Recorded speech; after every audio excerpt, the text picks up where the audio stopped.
Friends நேயர்களுக்கு வணக்கம். எடப்பாடி பழனிசாமிக்கு பயம் வந்துருச்சுங்க. அதனால இந்த தேர்தல்ல 2 தொகுதியில் நிக்க போறதா ஒரு முடிவெடுத்திருக்கிறதா தகவல் வந்திருக்கு.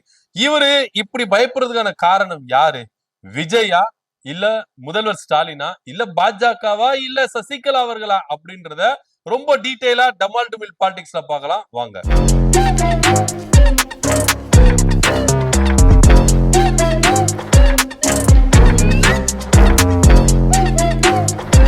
பொதுவா ஒரு கட்சியில ஒரு தலைவர்கள் ஒரு தேர்தல நின்னு தோக்குறத யாரும் விரும்ப மாட்டாங்க அப்படின்றது நிதர்சனமான உண்மையா இருக்கு. ஆனா அதிமுகவை பொறுத்த வரைக்கும் நீங்க எடுத்துக்கிட்டீங்கன்னா ஒரு தலைவர்கள் தோத்து இருக்கிறாங்களா அப்படின்னா ஆமா தோத்து இருக்கிறாங்க. ஜெயலலிதா அவர்களே சிஎம்மா இருக்கும் பொழுது அவங்க என்ன பண்ணிருக்காங்க, ஒரு தேர்தல நின்னு தோத்து இருக்கிற வரலாறும் உண்டு. ஆனா இந்த பக்கம் நீங்க எடுத்துட்டீங்கன்னா திமுக முன்னாள் தலைவர் முன்னாள் முதலமைச்சர் மறைந்த கருணாநிதி அவர்கள் தோல்வியே இல்ல, அவர் நின்ற தேர்தல் எல்லாமே வெற்றி அப்படின்ற ஒரு வரலாற்றையும் அவர் படைத்திருக்கிறார்.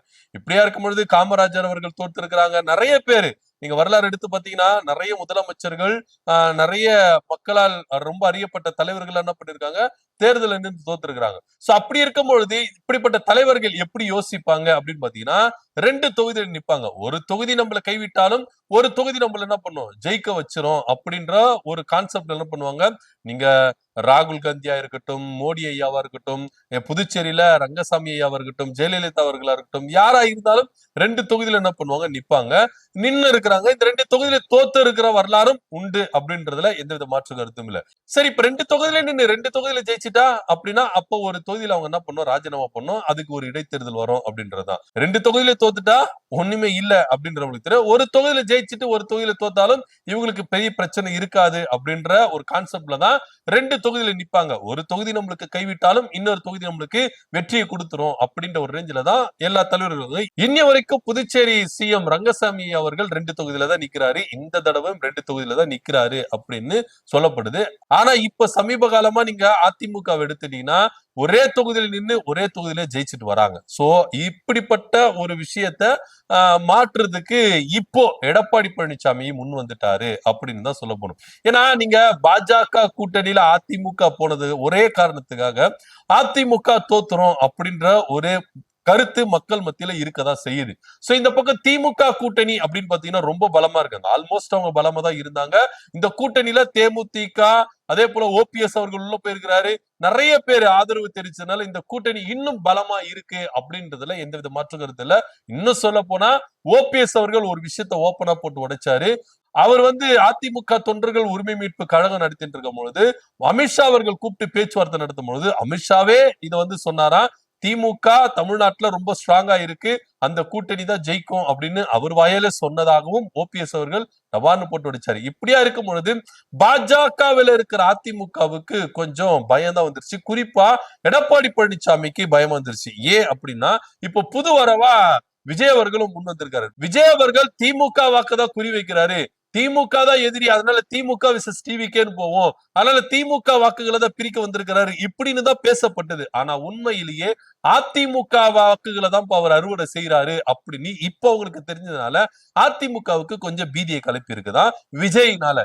இது ஒரு புறம் இருக்க, அடுத்த அதிரடியா சசிகலா அவர்கள் தனியா கட்சி ஆரம்பிச்சு ஐயா ராமதாஸ் அவர்களுக்கு கூட கூட்டணி வச்சதுனால இப்ப இன்னும் எடப்பாடி பழனிசாமிக்கு வேர்த்து வெளுவெளுத்து போய் இருக்கிறதா ஒரு தகவல் இருக்கு. குறிப்பா பழனிசாமி அவர்களை தோற்கடிக்கணும்னா எடப்பாடி தொகுதியிலேயே தான் நின்று தோற்கடிக்கணும் அப்படின்ற ஒரு முடிவுக்கு வந்ததாகவும் தகவல் இருக்கு. அது எப்படின்னு அவங்க கூட்டணி விவகாரத்துல பத்தி பேசும்பொழுது யார் யாருக்கு எந்தெந்த தொகுதின்றதுல முடிவு பண்ணிடுவாங்க. ஆனா எடப்பாடி தொகுதியில எடப்பாடி பழனிசாமியை தோக்கடிக்கணும் அப்படின்ற ஒரே ஒரு குறிக்கோள் தான் அம்மையார் சசிகலா அவர்களுக்கு இருக்குது அப்படின்னு அவங்களுடைய ஆதரவாளர்கள் தெரிவிக்கிறாங்க. சோ இதனால பயந்து போன எடப்பாடி பழனிசாமி அவர்கள் 2 தொகுதியில நிக்க போறதா ஒரு தகவல் பரவின்னு இருக்கு. சோ இது உண்மையா இல்லையா அப்படின்றது இன்னும் அதிகாரப்பூர்வமா அறிவிக்கல. ஆனாலும் இப்படிப்பட்ட ஒரு தகவல் இருக்கு. சசிகலா அவர்கள் கட்சி ஆரம்பிச்சதுனால இனி அதிமுகவுக்கு ஒரு பெரிய அடியா இருக்கும் அப்படின்னு தான் பார்க்கப்படுது. பொதுவெளியில அப்படியெல்லாம் பெருசா அடி விழாதுங்க. எங்களுக்கெல்லாம் ஓபிஎஸ் அவர்கள் தனியா அந்த கட்சிக்கு போலையா, அதே போல டிடி விதினர் தனியா கட்சி ஆரம்பிக்கலையா, பெங்களூர் புகழேந்தி தனியா கட்சி ஆரம்பிக்கலையா, அது போல 10 தான் சசிகலா அவர்கள் எங்களுக்கெல்லாம் பெருசா அடி விழாது அப்படின்னு சொல்லிக்கிட்டாலும் தென் மாவட்டங்கள்ல அதிமுக அடி வாங்குறது உறுதி அப்படின்றதுல எந்தவித மாற்று கருத்தும் இல்ல.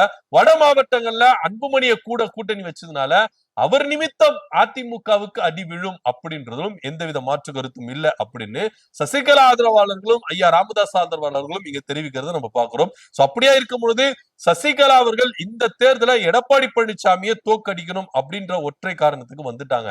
இன்னும் சொல்ல போனா அதிமுகவில் இருக்கிற பல பேர் எடப்பாடி பழனிசாமிக்கு எதிராக இருக்கிறதுனால எடப்பாடி தொகுதியில கணிசமான வாக்குகளை பெற்று எடப்பாடி பழனிசாமி வின் பண்ணுவாரா அப்படின்ற ஒரு கேள்விக்குறி வந்ததுனால இப்ப எடப்பாடி பழனிசாமி எடப்பாடி தொகுதியும் இல்லாம கூடுதலா இன்னொரு தொகுதியிலும் கேட்டு அவர் வாங்கி நிக்க போகிறார் அப்படின்ற ஒரு தகவல் இருக்கு. சோ எடப்பாடி தொகுதி நம்மள கைவிட்டாலும் இன்னொரு தொகுதி நம்மளுக்கு என்ன பண்ணும், கை கொடுக்கும் அப்படின்னு எடப்பாடி பழனிசாமி முன் வந்ததுனால இப்போ ராமதாஸ் ஐயா அவர்களும் சசிகலா அவர்களும் இந்த கூட்டணி பேச்சுவார்த்தை நடத்தி எல்லாமே ஆல்மோஸ்ட் இறுதியானதுனால எடப்பாடி பழனிசாமிக்கு கொஞ்சம் புளிய கரிச்சிருக்கு வயித்துல அப்படின்றதுலாம் எந்தவித மாற்று கருத்தும். தேர்தல் நெருங்கிட்டு இருக்கும் பொழுது இப்படிப்பட்டான ஒரு நெருக்கடி எடப்பாடி பழனிசாமிக்கு வரும் அப்படின்னு அவர் யோசித்து பார்த்திருப்பாரா இல்லையா அப்படின்னு நம்மளுக்கு தெரியல. இது ஒரு புறம் இருந்தாலும் கூட்டணிக்குள்ள இருக்கிற பாஜகவும் நம்மளுக்கு இப்படியான நெருக்கடி கொடுக்குது. ஏன் பாஜக இந்த அளவுக்கு அதிமுகவையும் எடப்பாடி பழனிசாமியும் நெருக்கடி கொடுக்கறதுக்கான காரணம் என்ன அப்படின்னு பாத்தீங்கன்னா, எடப்பாடி பழனிசாமி தனித்து நின்று ஆட்சியை பிடிச்சு நான் இங்க அதிமுக ஆட்சியை பிடிச்சு நான் முதலமைச்சரா இருப்பேன் அப்படின்னு சொல்ற ஒற்றை காரணத்துக்காக தாங்க அவங்க என்ன பண்றாங்க, பாஜக இந்த அளவுக்கு நெருக்கடி கொடுக்குறாங்க. கூட்டி கழிச்சு பார்த்தா எடப்பாடி பழனிசாமி எடப்பாடி தொகுதியில மட்டும் நின்று ஜெயிப்பாரா அப்படின்ற ஒரு சந்தேகம் அவருக்குள்ளே வந்ததுனால கூடுதலா ஒரு தொகுதி நிக்கணும் அப்படின்னு ஒரு முடிவுக்கு வந்திருக்கிறாரு. சோ இந்த சட்டமன்ற தேர்தல்ல அதிமுக சார்பா எடப்பாடி பழனிசாமி 2 தொகுதியில நிக்க போகிறாரு. ஒரு தொகுதி எடப்பாடி, இன்னொரு தொகுதி என்ன என்றத பின்னாடி அறிவிப்பாங்க அப்படின்னு எதிர்பார்க்கப்படுது. ஆல்மோஸ்ட் இப்போ எடப்பாடி பழனிசாமி அப்படி நிப்பாரா அப்படின்னு ஒரு பெரிய கேள்விக்குறி. ஏன்னா முன்னாள் அமைச்சர்கள் இதுக்கெல்லாம் ஒத்துப்பாங்களா, இல்ல எடப்பாடி பழனிசாமி பொதுச் செயலாளர் அப்படின்றதுனால அவருடைய அதிகாரத்தை பயன்படுத்தி இங்க 2 தொகுதியில நிப்பாரா அப்படின்ற ஒரு பெரிய கேள்விக்குறியா இருக்கு. அதாவது ஜெயலலிதா அவர்களும் இதே போல நின்று இருக்கிறாங்க, தோத்து இருக்கிறாங்க.